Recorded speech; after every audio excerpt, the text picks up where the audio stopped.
All right, we live. What's up, home service homies? I got to get us live on the radio here. I'm running about as late as one could run. I got just weird stuff going on. Not in a bad way, just weird stuff. I'm opening things up. We got Angela Schroeder in the house from Unique Genius VAs. And Angela, we're already live, by the way, because I'm running so late. I just clicked the live button. We're just doing this thing. Hold on, I got to get it. Wait.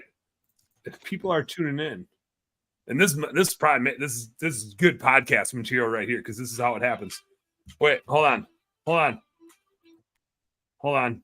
I'm so unprepared. Darren Gruner, DG is in the house. Here we go. Watch this transition. How are we gonna do this? All right, I can't go live on the radio just yet because I gotta plug some stuff in. What's up, Darren? What's up, man? I'm just scrambling. I had meetings like right up until go time here.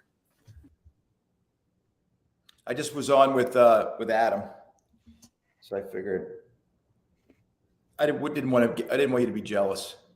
And I'm jealous. I need to get you on, Darren. I was on mine, and then I'm going to be traveling next week. So then I recorded my next week's, and so cool. That's why I said in the chat, I said, I'll be on as long as the ice packs hold up on the camera. Look at that. Check. Here we go. Switching microphones.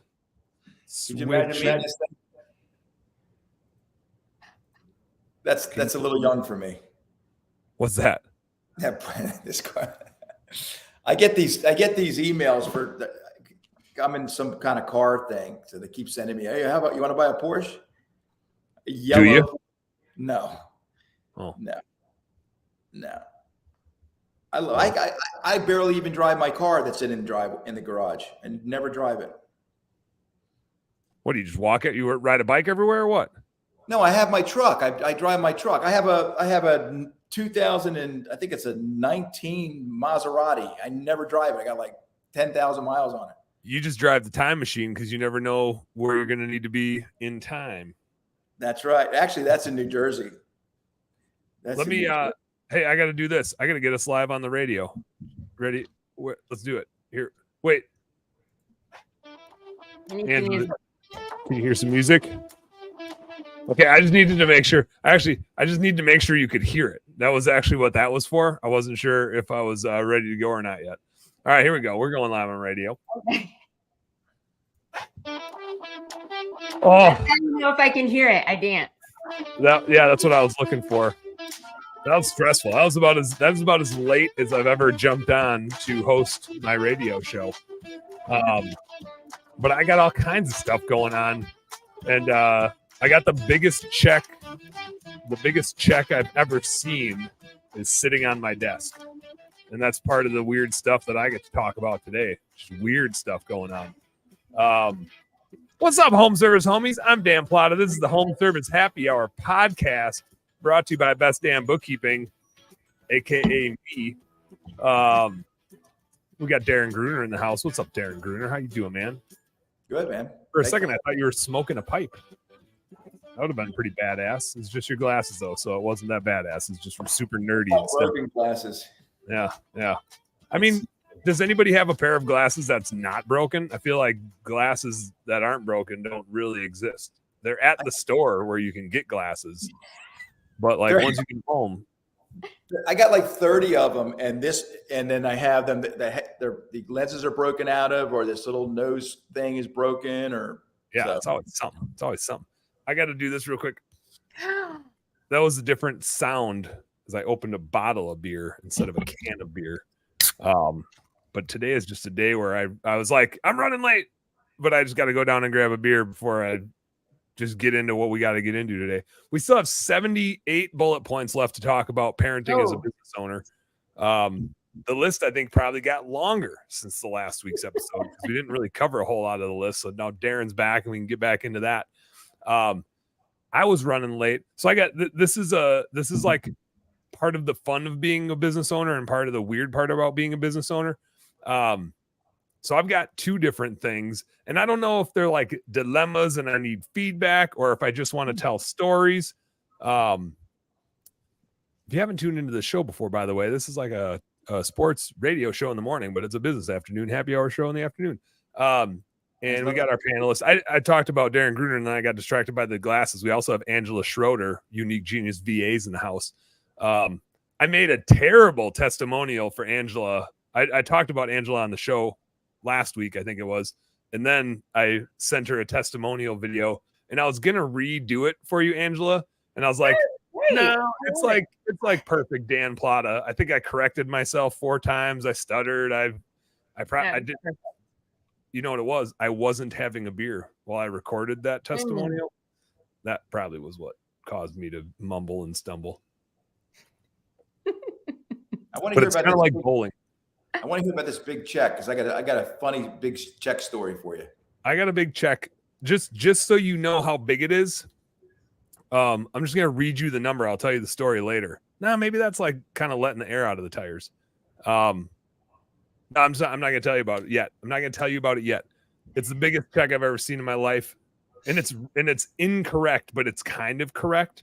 It's frustrating. It's a frustrating check, but it's goofy nonetheless. So what I just so that's the next story. What I just came from is just it's a hard business scenario, and it's hard for me because I want to be friends with everybody. I do not like contention. I don't like cliques. I don't like little groupie things. I like to work with everybody. I like to have great relationships with everybody.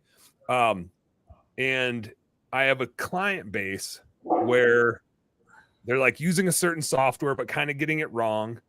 And so I was like talking publicly to this client base about this certain software, and it's not working right. And I'm like, well, like that's not and I'm doing it from the bookkeeping perspective. I'm like, that's not a bookkeeping problem. That's a software problem. Like that's the software's issue. It's not the bookkeeper's issue.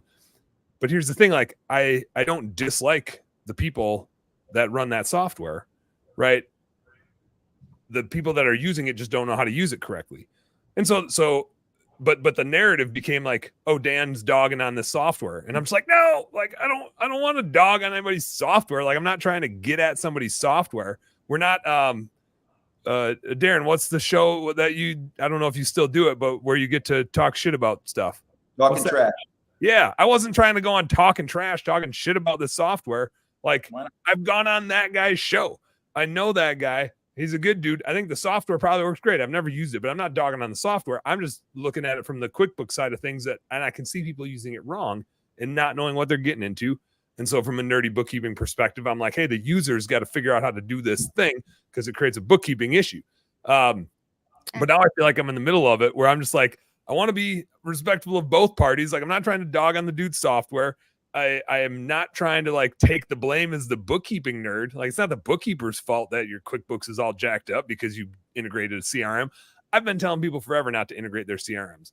That's like one of my Plata's 5 financial fundamentals is don't integrate your CRM. Angela, you're laughing, but I have Plata's 5 fundamentals. Trademark. It's not trademark. Go borrow it if you want to. But that's one of them because not to say that it's a bad practice, but it creates a whole lot of work. And if you don't want to do that work / don't know how to do that work, it can create a disaster for you. This certain software requires you to do that. And so that's fine. And it's actually like a really good accounting practice to do that if you understand how it works and have the time to do it. Just people are getting it wrong. So anyway, that was the call I just came from with the guy that runs that software. And I'm trying to talk to him about like, hey, can we collaborate to like control the narrative? Because here's one thing, and we've talked about this on this show before, and this will never change. This is no different in anybody's businesses that are listening to this or catching it later, live, later, radio, wherever you're at. If you don't tell the story and control the narrative, people are going to tell it for you. Always. Yeah. Somebody's going to tell the story. And so what I found was happening was people were telling the story about Dan says don't use this software, right? And this software is broken and it doesn't work good. And so people are not using the software because Dan said so. And I actually had one person not use me as a bookkeeper because they're like, I don't like that you don't like the software that I use. And I'm just like, no, like I need to control this narrative. And so the best way to control the narrative was to go to the other guy that's part of the narrative that has the software and be like, hey man, we got to control this narrative together, because it's creating heartburn, and it's not a hard thing to solve. We just got to we got to be proactive about it instead of reactive about it. If it's reactive, it's finger pointing. If it's proactive, it's collaboration. And right now it's reactive, and it's other people telling our story. And it's not a story either one of us like we like each other. We work well together. Like, let's tell the right story. And again, that doesn't matter what industry you're in. It doesn't matter what line of work you're in. If you're not telling the story, which in this case, I thought I was telling the story, but it wasn't getting told the right way. And whatever the case is, it wasn't the story that I liked. So I got to go control the narrative. And I think it's that way with all of our clients, right? In whatever industry that we're working in. So that was what I was running late for, is I didn't want to like end that meeting short, because I wanted to make sure that dude knew I don't have a problem with him and his software. I like him and his software. I just want to help him make sure his clients know what to do with it, so I don't get stuck with their mess when they screwed up. That's all. That's all. Do you feel better? I do, man. Because I just need to talk to people. Dan doesn't like conflict. I'm okay with conflict as long as it's actually like worth having the debate about. Yeah. Yes. I hate conflict for when there's like no conflict. When, like, yeah. And I mean, it's a social media thing, right? Like the bad storytelling and the conflict was a social media thing, because people just throw out brash arguments, and I just don't like it. And so it's hard for me to steer that conversation in a comment thread. And so literally I just reached out to him and I was like, hey man, we got to work together on this thing, because otherwise people are just going to control this stupid narrative, and it's already getting sideways, and it can happen so fast in a Facebook group. It's like, I don't like it. And I love-hate relationship with social media. As we're streaming this thing on social media, I'm back on the record saying how much I don't like social media. But I'm glad you just reminded me that you're streaming this on social media. Yeah. So no, I was going to play something on my screen in the back that wouldn't be appropriate. You sure can. It wouldn't be the first time, and I'm sure it won't be the last time some inappropriate. I'm not going to do it because Angela's in the room also. So she's just as likely, if not far more likely, to stream something inappropriate. She hasn't done it yet, but don't feel bad. I want to apologize to you both that you're not on a text thread that has been insanely crazy between some of the other brothers on Turfs Up Radio. We've been it's just been insane. And Renee's even read some of the stuff that's been going on between Eric got involved and Lee Withers and Hecubus. It's just, I've never laughed so much, and I want to bring you guys in, but I can't. It's too late now.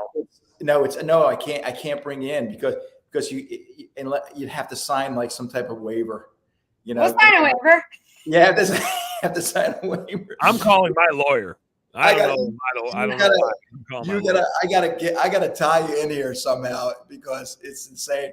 It started out. I might as well tell you where it started. Eric Jones is like Eric Jones is like the middle, is like he's the core person in this. The instigator. He sounds like the instigator. He's the instigator, the protagonist in this whole scenario that's happening. Which is perfect for him. That's perfect for him. We missed you, Angela. You would have been part of this if you were at dinner with us. You missed us. We had dinner at Jeff Ruby's at the Equip Expo. I was gonna say this was at Equip, so I missed it as well. I was. This is where it all started, and I've been going there for a lot of years, and I know the manager and I know a lot of the staff there, and I made a big mention that Eric was there with this guy Tyler Dixon that we now know. He's probably going to get on the station. He's a funny, good guy, young guy. Does a lot of, he's like an influencer. He's like social media stuff. Does a lot of YouTube stuff. Anyway, he was sitting with Eric's been hanging out with him the whole time. It's funnier if you know the backstory, but when it got to it, I went to the waitress and I said that we're having an engagement party for the two of them. That's where it started. And it was. I have an idea where this probably went.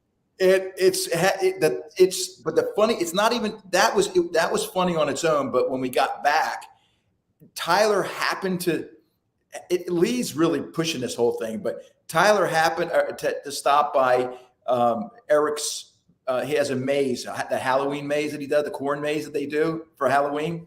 And Tyler happened to stop by the other day, and Eric took a picture of him with Tyler, and it just pushed it over to the next level. And everybody that was on that thread just thought it was, they were on their honeymoon. It was so freaking funny, and the way Eric handled it was hysterical. You got to check out Eric. Try to listen to Eric's show in the morning because he talks about it, and we're all on that text thread during his show at 7:00 in the morning. So if you can get up, I know you guys are on the other side of the country. I'm up and at it. Yeah. You got to try. It's just so funny. But I thought I'd bring that to you. So I feel like you're just rubbing it in. I want you to be involved, but I'm afraid, you get to. I don't want to offend anybody. We don't want to. That's what they all say about me. Is that Plata guy is super easily offended. This is what we get for missing things, Dan. The point of this story is do not miss another event, or you will miss. Right. Don't miss another event. Don't miss another event, and listen to your brothers and sisters on the station. Yeah. There's things that are happening behind the scenes. It's a lot of fun. That's where the magic happens. We have an international audience today. Our guy Jack Hamilton from Australia checking in. He didn't click the Facebook StreamYard thing, so we can't see that it's him, but I'm watching the feed. I can see that it's him. What's up, Jack? Thanks for checking in, man. Been a while. He also commented that Dan likes flow, which is maybe why I'm trying to grow my mullet out. Is that I get like that flow. And our boy Doug Brown checking in says, "Hey Dan, Darren, and Angela, what's up, Doug? I still got to next week. I'm off all week, so next week you might be hearing the same episode. In which case, if you are, then it's this week. Listen, why don't you have somebody do your show for you so you keep it live? Just have one of us do your show for you. Why don't you guys? Great idea. Let me take it one step farther. Why don't you guys all take over my show together? And you need to dress and talk and act like me. Each of you does like a mock of me. And you got to obviously take it a little farther than I would take it, which doesn't give you a whole lot of wiggle room. There's not much margin to increase the ridiculousness that I bring to the table. I was talking about that concept with somebody recently because they went as Halloween as I forget what they did. It's somebody else, right? And I was like, well, when we were in college, me and my buddies, and it didn't need to be a Halloween, it was just a Wednesday. We always bowled every single Wednesday. $1 beers, $1 burgers, $1 bowling. How are you gonna pass that up? It didn't matter if you had like the exam of all exams on Thursday. You went bowl. If you had a big exam the next day, you maybe would only drink 1 pitcher of beer by yourself instead of 2. This is Wisconsin, right? That was personal pitchers because that was $5. So it's like that was my beer. I just get a pitcher of beer for me.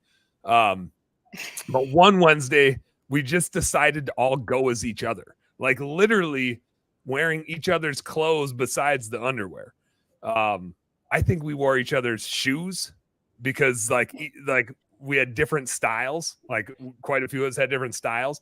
We did our hair like each other. And then we just brought out the worst traits in each other and then played it up. And it was so freaking much fun. Nobody got punched, which could be an end result of doing something like that, would be a fist fight of making too hard of fun of somebody. But man, I think you guys need to do that next week. Were you in a fraternity in college? No. Just had a good close group of buddies. Okay. All right.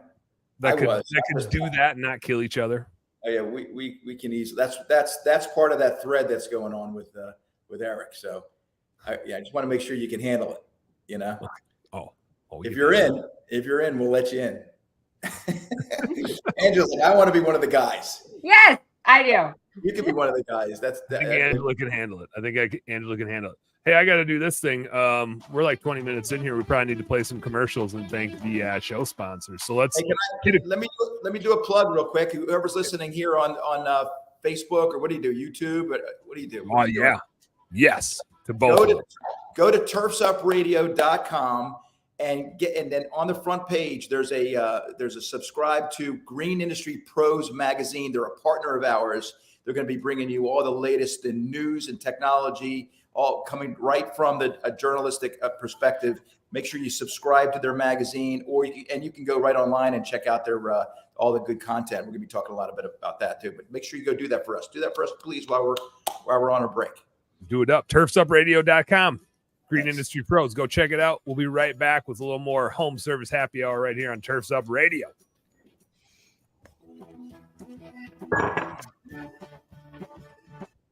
Creating art from darkness. For over 20 years, Cast Lighting has designed and manufactured the world's most durable, energy-efficient, and technically advanced landscape lighting products available at astonishingly affordable prices. Cast offers an all-encompassing line of products with everything you need to get the job done. Cast Landscape, their most durable product, is best-in-class, low-voltage landscape lighting made of solid bronze with integrated and drop-in LED technology. These fixtures are built to endure the most demanding environments. Source Lighting, a new division by Cast, is your source for professional grand landscape lighting made of durable brass, offering both integrated and drop-in LED technology, and backed by Cast, the world's most durable outdoor lighting. Cast Lighting gives you innovative, state-of-the-art, old-world craftsmanship with tomorrow's technology. Visit their website at cast-lighting.com today. That's cast-lighting.com. From the East Coast to the West Coast and around the world, no one rocks like Turfs Up Radio. Turfs Up Radio, your industry, your station.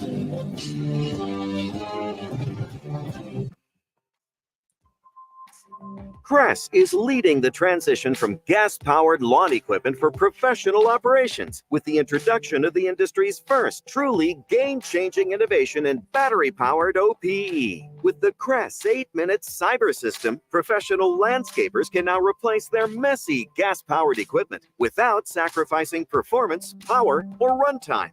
The 8-minute cyber system allows for Crest-made 60-volt batteries to fully charge in 8 minutes or less, just enough time for a water break. Complemented by a full line of equipment benchmarked against gas-powered products, landscapers can finally take charge of their business and make the switch to battery. For more information, visit Crest.com. Visit Crest.com. Having issues with your maintenance schedule? Want better routing and ability to track your vehicles when they leave the shop? Do you want to reduce your liability exposure with your vehicles that are moving billboards on the road? GPS Fleet Consulting uses cloud-based dashcam monitoring and can easily track your vehicle maintenance using real odometer readings. GPS Fleet Consulting can also assist you with live phone support and email support with guaranteed same-day responses. Yes, same-day responses. Stop wondering where your trucks are and start managing your fleet with GPS Fleet Management Systems. For more information, visit gpsfleetconsulting.com. That's gpsfleetconsulting.com.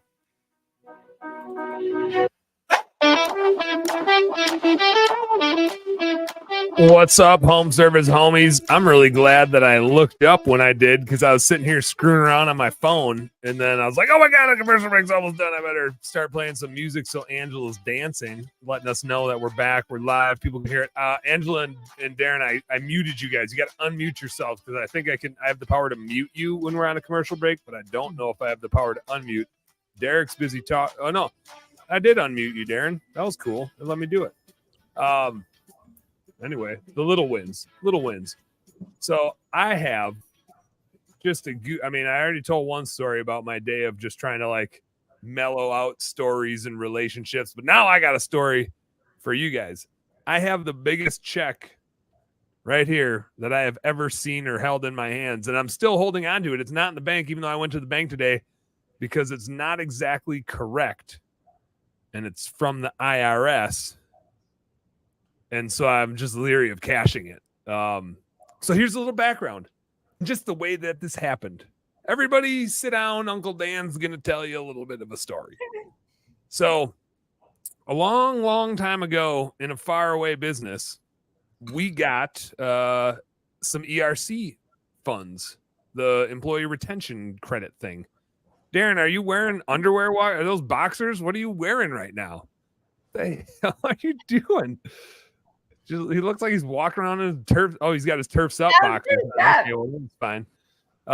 Yeah, settle in. I was going to go take a nap. I thought you were going to put me to sleep. Grab a drink. Oh, man, I don't know if this story will put you to sleep or make you want to have a beer with me. So we got these ERC credit things, the employee retention credits, and we had 5 different businesses. And so, and I'll say our businesses are very labor intensive, and it's an employee retention credit. Maid service businesses are like 70% wages. I mean, that's like the main expense, right? Turns out a bookkeeping business is a lot of wages too. And so we have these very labor intensive service companies, which made us very eligible for employee retention credits. And frankly, like they were super helpful to those businesses going through COVID. Well, I should say they would have been. We've paid the taxes. Like the funny thing about getting these ERC checks, we've paid taxes on all of it. We didn't get the money, but we still have to pay the taxes on it. The checks like slowly start showing up. And some are wrong. Some are right, but like half of them either didn't show up or were wrong. And so for 5 different businesses, 6 quarters, it's like 30 checks hanging out there. I believe there's 11 left that we hadn't gotten yet, and 2 that we had gotten that were screwed up to the tune of $90,000. Like that's how bad the IRS screwed it up. They like duplicated amounts. They paid the wrong amounts. So they think they paid us, but there's like $90,000 hanging out on those 2. Those are 2 checks for 2 separate businesses. And then we had like 11 checks that we just never had gotten. And I had called the IRS and they were very non-committal. What's up, Michael Gregory? What's up? Checking in. I won't leave today. I'm here the whole time, except for 30 minutes late. You're just bookending. You're like last time you're there for the first half. Now you're here for the second half. You're AKA a complete episode. So I'm telling a story about some ERC funds that ends with the biggest check in my life right in my hand here. In my hand, not in the bank account because there's a problem with it. So we're getting these checks in. I got a spreadsheet. Of course I got a spreadsheet. I got boxes going this way. I'm trying to keep track of every dime, right? And these checks are funny because they send them and they're different than what you submitted for because they include interest on them, which was kind of news to me. Like the IRS is actually paying me interest. That's neat. Which it turns out is a lot because we filed for these things like over a year ago and they're just hanging out there. In the meantime, we have sold most of these businesses.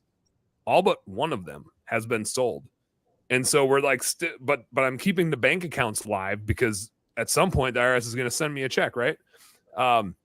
So I still got this spreadsheet. When I have called the IRS, you get to sit on hold for a couple hours and then you talk to somebody and they don't really quite know, but I went through like all 11 checks that were outstanding and got a progress update. And so it's like they were aware that these things were all still hanging out there.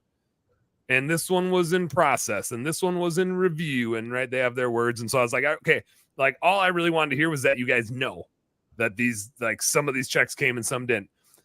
That was like 4 or 5 months ago. And I just haven't thought about it since. And I'm just like, they're on it. It's the IRS. We'll get it whenever we get it. Right. I got a message from Andy Mashura, my business partner in Minneapolis here, Kahuna Window Cleaning, shout out. And he's like, hey, this guy over at Joe's Shrimp Shack has the checks for Cincinnati window washing. We had a window cleaning and maid service business in Cincinnati that had a bunch of checks outstanding. They got sent to our old office in Minnesota. I don't know why our Cincinnati business check showed up in Minnesota. And a guy named Joe, I assume his name is Joe because his business is called Joe's Shrimp Shack. He's not a restaurant, by the way. He sells Pokemon stuff. So you tell me. I don't know. He also he has like aquariums and stuff. So he's got some shrimp things going on, maybe some shrimpy sort of things. Angela, your laugh and smile is exactly like it's that stupid. I don't know what this guy's doing. but he's got Joe Shrimp Shack. He's renting the old place that we used to rent like 3 years ago. 2020 was when we merged with Andy. We moved out of there 2021, so like 2.5 years ago. Almost 3 years ago. Like the turn of that year, 2020, 2021, we moved out of there. So Joe, I assume Joe, man, we will refer to as Joe because his business's name is Joe Shrimp Shack, has our checks, and he sent us a picture of one. He got a hold of Andy. Here's the funny thing. He thought we were totally fraudulent, right? Because he tried to find these businesses and they're like shut down. And so somehow he got a hold of Andy, and Andy was like, you need to talk to Dan, or I think Andy sent him to our other partner, Mike Delkey. And Mike was like, well, Mike's secretary answers everything. Mike doesn't answer anything. So Mike's secretary was like, you need to talk to Dan. Dan can handle this.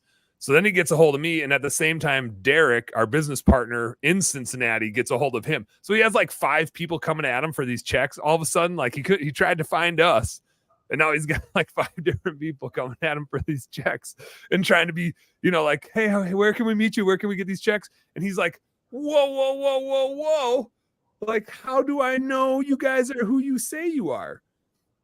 And we're all like, because there's 5 different partners in this business. Andy's not even a partner in it. He just happens to be the local guy that this dude tracked down, right? Andy's not even a partner in this specific entity, but there are 5 partners in it, plus Mike's secretary, who is like, her and I, like, kind of, we had a bad cop, good cop, good cop. I don't know if you guys have ever played, or maybe it's good cop, good cop. Jessica and I were playing good cop. Mike was playing bad cop, but like a piece of our mail was opened. Like he took a picture of a check. The check was out of the envelope. Dude opened our mail. Now he said his employee did it. Sure. Like when I talked to him today. But what was really funny is he had said, because we were just texting back and forth with this guy, and he's like, hey, there's like life-changing money here. To which I'm like, isn't opening somebody else's mail like a federal crime or something like that? I don't know. But at the same time, like he went out of his way to track us down, right? He could have just. That would have been worse. What's that? Cashing the check would have been worse. That would have been for sure a crime. I think it's like a little slap on the wrist if you open somebody's mail. If you cash their check, that's gonna be a big crime. Which he didn't. He spent a lot of like time and effort trying to track us down, and he made sure we knew about it like 4 times. And then he asked us for a reward, and I was just like, oh my God, like, can you just be a nice person? And so, but like, Mike lives in Nashville. Mike Delkey lives in Nashville. Derek, our other partner, lives over in Cincinnati, where I would assume these checks would have been sent, but we don't have that business anymore, and that location doesn't exist anymore. So it's like the IRS is trying to send us money for businesses that don't exist. I guess the entity still exists, but the locations don't. Joe's got the checks, but he thinks we're all a bunch of frauds because there's like 4 different people reaching out to him about these checks, and we're all like corresponding. And he's like, man, like 6 different people sent me messages within 3 minutes. Like, what's going on here? And so all of a sudden he starts ghosting us. Dude just went like flat out ghost. And we're like, oh man, like he's like holding our checks hostage for some sort of reward. It was just super weird. And so Mike Delkey, bad cop, he was playing bad cop, is like, I bet he's like 10 hours away. He's within 10 to 12 hours of like going to the police, lawyering up, whatever we got to do, right? This dude's got our mail. He clearly opened it. He sent a picture of the check laying on his desk. Again, the dude said one of his employees opened it, and then he put the checks in his safe.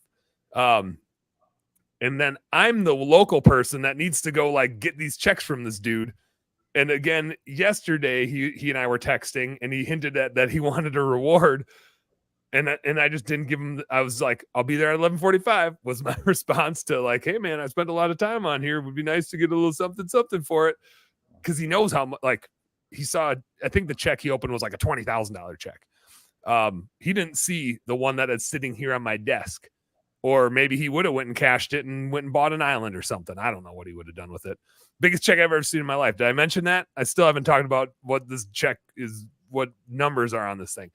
So anyway, didn't he say that the amount of money that was in the check was life changing? He did say it was like life changing, and like $20,000 is nothing to like laugh at. But that was the only one he saw, unless he like held the other ones up to a light or something. because one of these would be pretty life-changing. Granted, like, again, I don't understand what happened on this check. I have a suspicion of what happened, but even that I can't quite tie out. So I went to go meet Joe today, and it's like, I mean, he's on our old office is a 45-minute drive. So I drive over there, and I just have no idea what kind of interaction. Like, driving up that last mile, like, I'm a deer hunter, so the best way I can explain it is like, you might as well have walked a huge buck out in front of me. My heart was just racing, right? I have no idea what this guy's going to be about, if he's going to be normal, if he's going to like threaten me or try to hold these things hostage. I'm like ready to call the police department locally if he gives me a hard time. Andy, my business partner over here, his wife is a cop, so I'm already like corresponding with her, and she's like, yeah, I have a friend that's in the police department in that part of town. Let me know if you need me to get you in touch. So like, we're probably making this a bigger deal than it needed to be, but this dude was just kind of weird. But I also respect why he was being kind of coy, because if I put myself in his shoes, it's like, well, I got 5 different people trying to talk about these checks, right? How much was the check? Yeah. So I got over there. There was definitely one check that was opened. He had opened one, or his employee had opened one. 4 checks in total. One of these darn checks, Can't see it. $328,000 and some change. Why aren't you cashing it? Because the IRS did not owe us $328,000 for this bit. Now, across all these different ERC amounts, they do, but they're all different legal entities. Listen, real quick, stop for a second. Yeah. Answer my question. Why aren't you cashing the check? Because if I cash a check from the IRS and it's wrong, they're not going to take the blame for it. They're going to blame me, and they're going to come and get their money. And I'm not going to be disciplined enough to hold on to $328,000 while they audit. Hold on a second. If you cash the check that was given to you, it was given to you. You can put that money in the bank, right? And just don't spend it.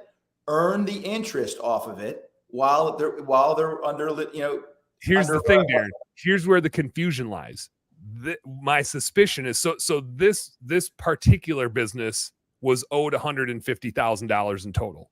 The other checks were like $70,000. So the IRS still owed about $80,000 for that one business for the ERC amount.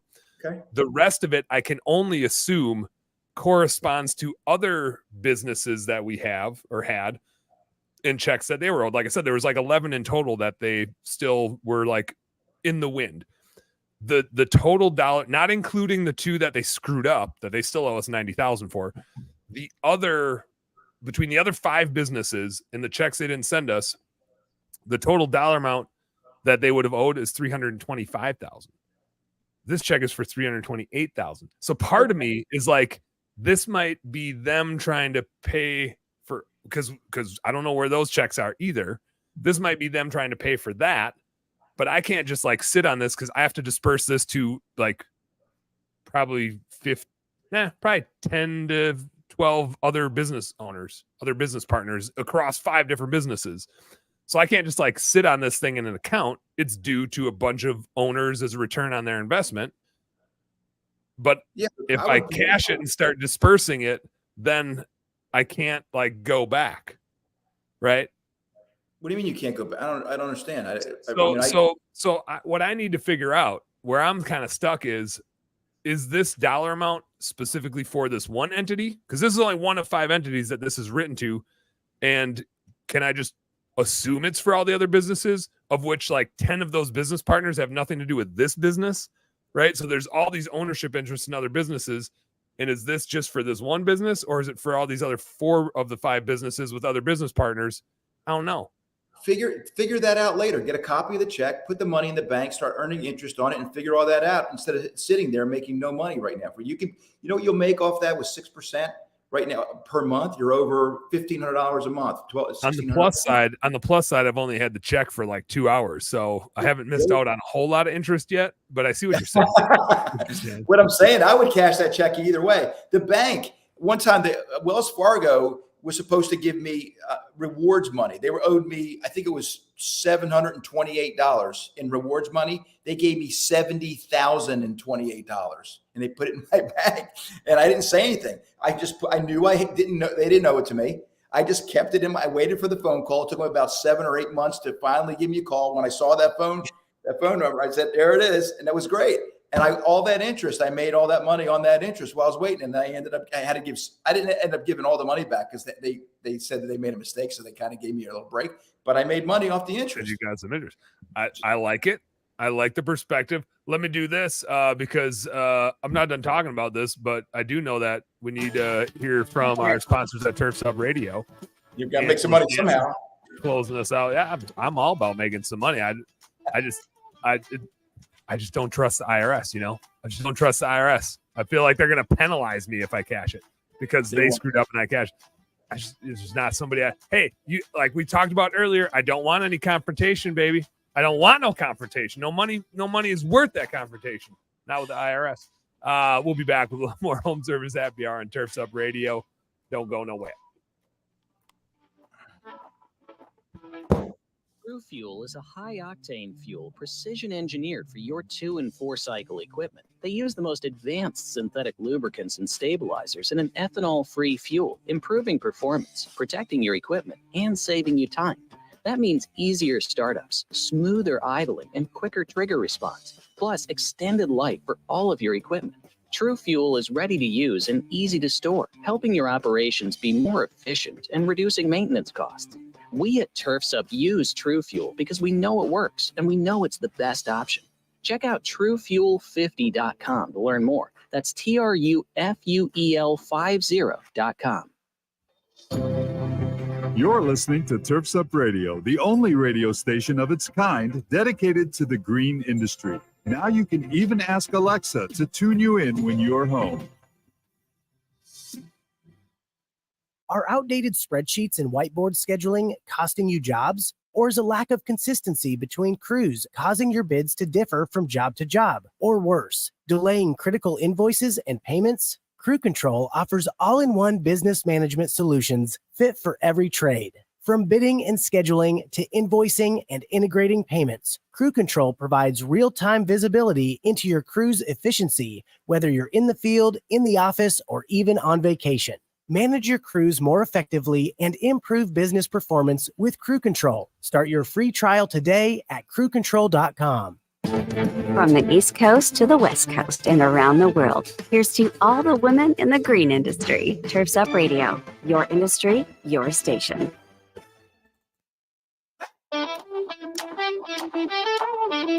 What's up, Home Service homies? We got Angela dancing. We're cashing $328,000 checks like it's going out of style. Here's the problem. Here's the problem, Darren Gruner. Now, that sounds cool to go cash that check, but here's the deal.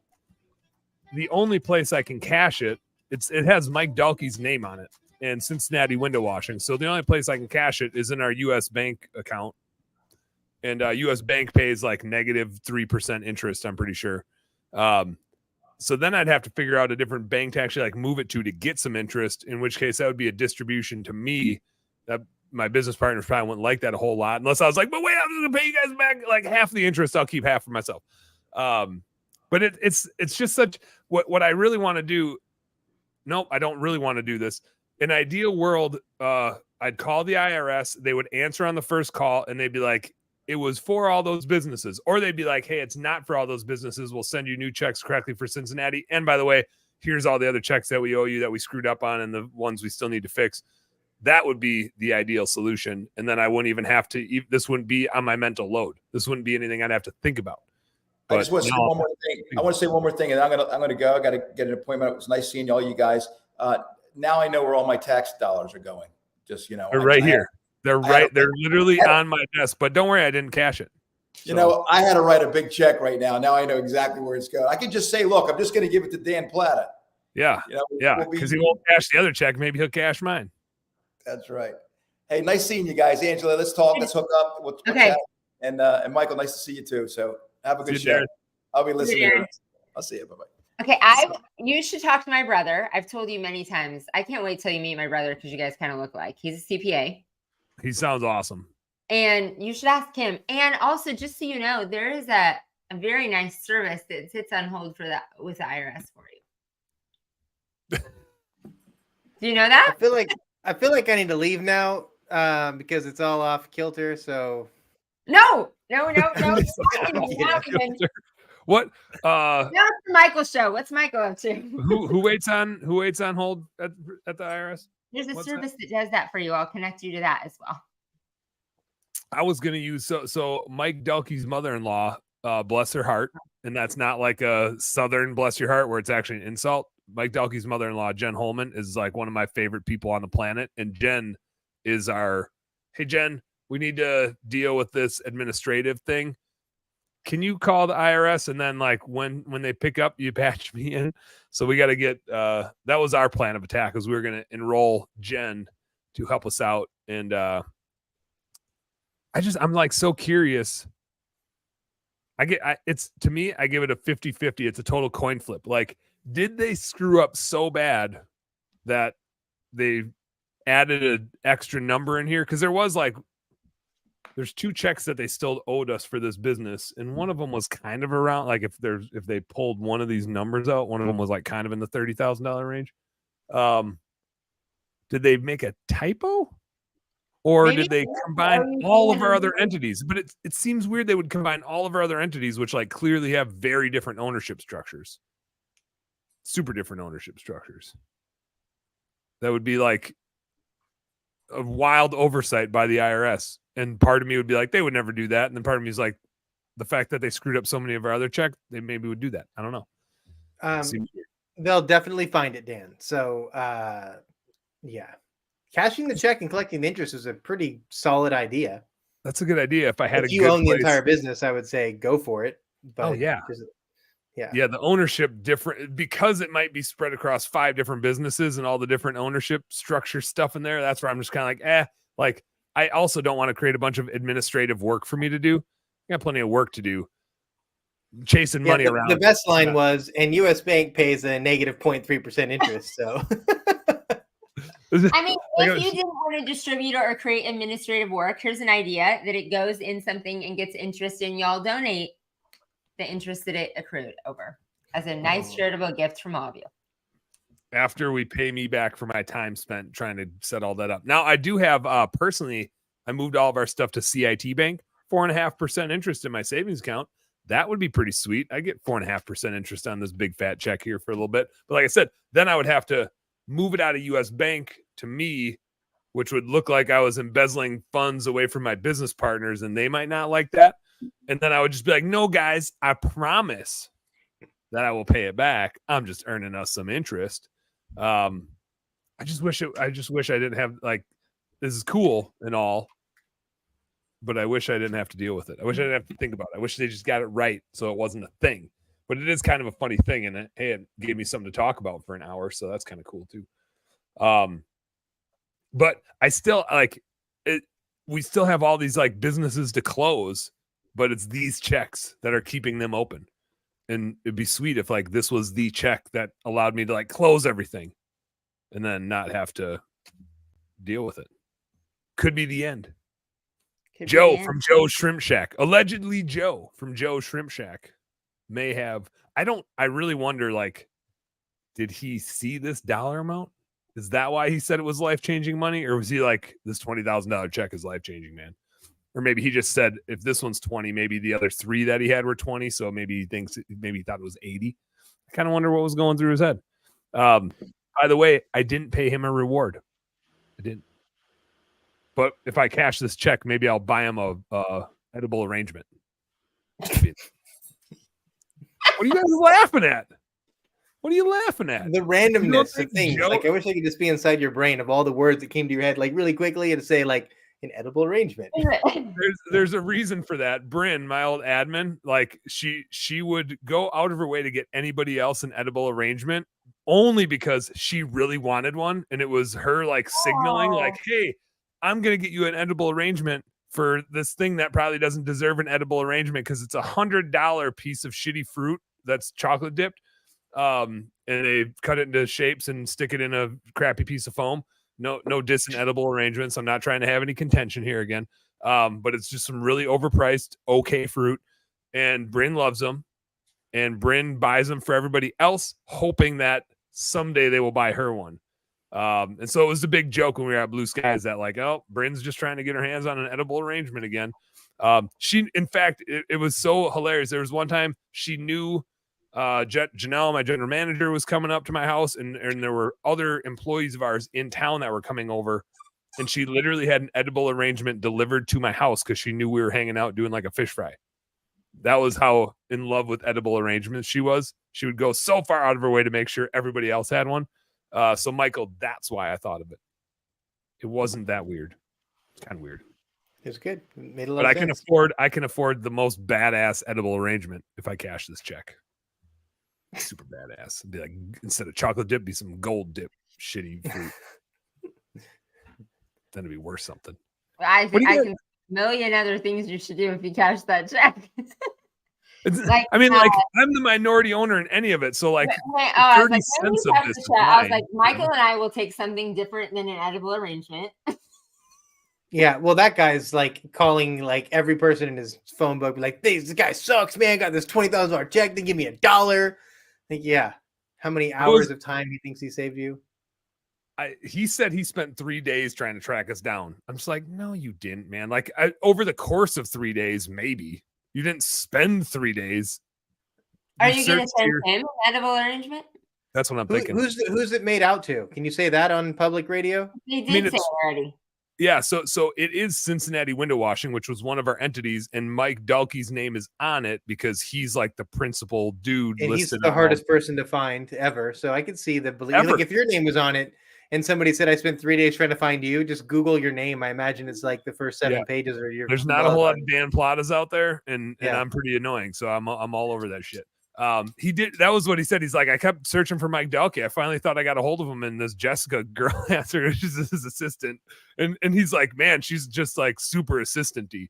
She's really good. Like I could not get to Mike, and then Mike. So the funny thing was, Mike was weirded out by it too. And the guy's like, just like send me a picture of your driver's license or something, so I actually know it's you. I mean, kudos to Joe, allegedly Joe. He was actually like really trying to make sure the checks didn't end up in the wrong hand, right? Like. He was being a good steward. Yeah. Well, he was trying to make sure he got that payout. So he wanted that reward. He wanted that reward. But he eventually, like, he was like begging to get on a FaceTime with Dalkey, but Dalkey was being weird about it because he's like, who's this guy that wants my driver's license? Like, how do I know who this guy is? And I'm just like, I'm the dude in the middle. Like, I am just the asshole that's got to go pick these checks up. And can you guys please talk and figure this out so I can go pick these checks up? But now we got them, and now I get to deal with this problem. Big problem, $328,000 problem. What kind of fruit do you guys like in your edible arrangements, by the way? No, none. I mean, honeydew with that white cream sauce in the middle. That's really good. That is pretty good. But I'm on the keto diet, so I can't eat anything that has to do with I'll send you a case of Busch Light then. How's that going, Michael? How's the journey? It's amazing. Well, I could tell a story in 2 minutes before we end. It's a pretty good story. I went to Dallas, Texas last week to hang out with Josh Latimer at Warplan Studios. Amazing experience. On the way there, I was supposed to land at 5, go to my niece's choir concert, and I intentionally did not eat because you go to the airport. I'm trying the keto diet, trying to be healthy. So I was like, just going to eat keto friendly when I get there. Horrible storm in Dallas, circled around for 2 hours around Dallas. Plane ran out of fuel, so we had to go to Houston, land in Houston. You can't apparently go pee in the bathrooms when they're changing the plane over. So everybody's stuck on the plane, super pissed. Get back in the air, land in Dallas at 9:30. Are you saying if you're on the ground, you can? The bathrooms were closed, and I've never been in an airplane where people were like audibly cussing and like angry that they had like usually you wait to get off the plane to go to the bathroom, like it's what a lot of people do.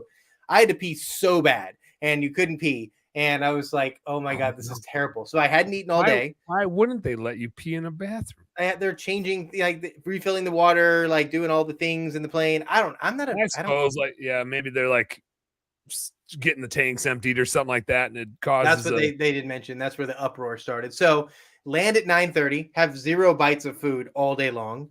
That's a hell of a diet. Fuck keto. My rental car was gone. Yeah. Went to Hertz to get my rental car. I was 4.5 hours late. So like, we're out of rental cars. Sorry. So then I had to go get another company's rental car that cost twice as much. Totally fine. And at that point in time, I was like, the first place I see food, I'm just going to stop, like no matter what it is. So drove by a 7-Eleven and I said, okay, that's not where I'm going to stop. But I ended up going, I was going to eat a roller taco if that was the 7-Eleven was the second place I saw. So I ate McDonald's and kind of got off the bandwagon. But hopefully my excuse for leaving ketosis was I hadn't eaten in like 30 hours. So you were about to shrivel up and wither away, man. I felt terrible. I was horrible. So anyway, I'm good. I'm back on it and I'm happy and going good. I've lost like almost 20 pounds. I was gonna say your face is narrower. Your face is literally it's like just because I've been practicing putting my neck out. That's all it is. Yeah. Just like, did you feel worse when you hadn't eaten, or did you actually feel worse after you ate McDonald's? Oh, I felt so much better when I ate. Yeah, I mean, I was shaking. I almost couldn't drive. I was almost like, I'm gonna get Uber Eats to the airport and just have them bring it to me so that I can eat and then go. I was in a bad place. But no, I ate. Going total diva. I'm gonna send you some of. So, JC and I in periods do carnivore, not a strict keto. But this is the best jerky in the world. There's 5 different kinds of it, and you should always have. We always have like 5 of them in our travel backpack. What does that say? Brooklyn Biltong?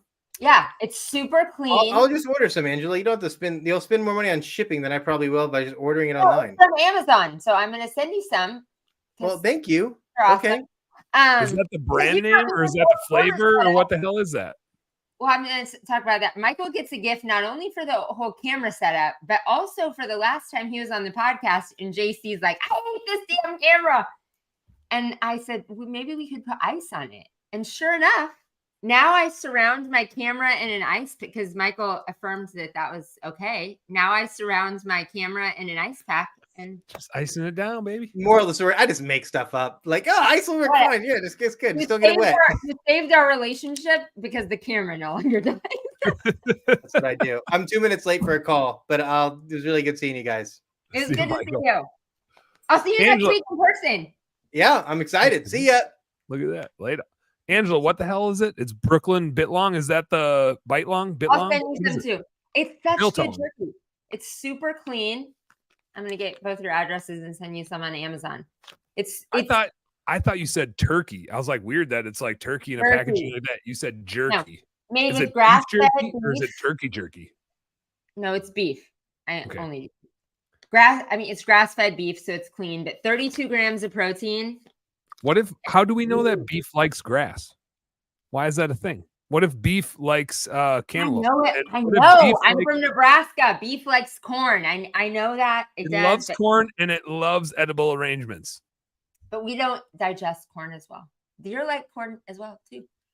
You know tell that. Me about it. Although I don't know if this is true or not, but there is a theory that like deer with broken antlers are usually like corn-fed deer. It doesn't grow as strong of a bone structure. They need more protein. I don't know the science behind that, but that is a theory that I hear with deer that evolve around a lot of corn and don't have enough other things going on. We have like 3 deer out at our hunting property that have different broken antler tines. And so we're literally using that to name them, like which tine is broken. So there's LG3, there's RG3, there's RG2, depending on which R and L stand for right and left, and there's G1, 2, 3 is the antler tines. So we're just naming them RG1, RG2, RG3 based on LG2, whatever, based on what they broke.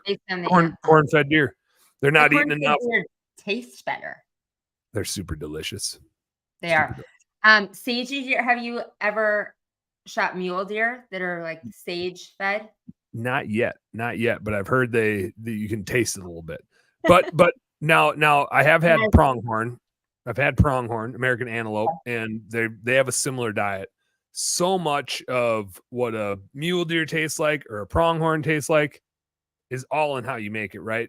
Wild game is lean, and you can kind of make it taste like whatever you want. You can. If you just flat out like straight up cook it, and especially if you overcook it, that flavor comes out hard. Yeah. Yes. But whitetails suck if you overcook them. Right, elk sucks if you overcook it, but if you get it right and especially with wild game. It needs to be pretty rare. Like if you're not cool with a little bit of pink and juice in your, bloody juice in your meat. Great in things that have flavor, like chili. I love it in chili. Yeah. If you're grinding it and making tacos or chili or whatever, you can't go wrong. Yeah. So so that beef jerky you got there, where'd you stumble on that? What's so good about it? Hit us with the cliff notes. I don't know I don't know which one of us found it, but we became obsessed. It's super clean. And for Michael's situation, like when you're traveling, that's exactly. Oh yeah, especially if you're on keto, you need some beef jerky. So yeah, and we were trying to we try to eat clean and do a lot of carnivore, do a lot of protein. And obviously when you're traveling long days, there's not a lot of choices like that. There's definitely not on long flights. You're getting sun chips and cookies. And here's some carbs. Some more carbs. I choose to use all my carbs on that. So I need the protein to balance it out. And you just never know when you're going to end up in those situations. So we always both have ones in our backpack. Yeah. I'm down. I do like me some beef jerky. I should play us out of here because we hit the 1 hour mark. How much what does a bag like that go for? I imagine it's expensive beef jerky, but I want to do some math to see how much I can buy with this $328,000 check here. See how much beef jerky I can. You can buy a lot of jerky. Yeah, I'm getting loads jerky. Maybe I'm just gonna buy a bunch of deer tags and a good dehydrator and make some jerky. I got a guy that said he has the best jerky recipe. He's gonna hook me up with it, and he's gonna teach me the ways of making good deer jerky. Might be whipping out some deer jerky this winter once I flay some, which I'm doing tomorrow. Me and my daughter Reggie are going out deer hunting tomorrow. We're gonna get one. It's gonna be super fun. Oh heck yeah! Can't wait to see the pics. If she sits still, she's only 5 and it's 40 degrees out. She might have a hard time sitting still, and I'll just tell her to toughen up. Buttercup. All right. Thanks for jumping on, Angela. That was a fun BS episode with weird stuff to talk about, but I'm glad we did that. We'll get back to the parenting stuff next week because now it'll be like 80 bullet points. Until then, you guys know what to do. Work smarter and harder. Go earn some pride. I'll be back on tonight with Jamie from PWMCA talking about that live event coming up in the spring, catching up on his pressure washing business. Oh yeah, I think we're speaking at that. Yeah, you're on your picture's on it, so I assume you are. Right. Either that or you just threw your face on there for fun. I don't know. But I got him coming on the show tonight to tell us all about it. So I'll see you back here for a beer then. Peace.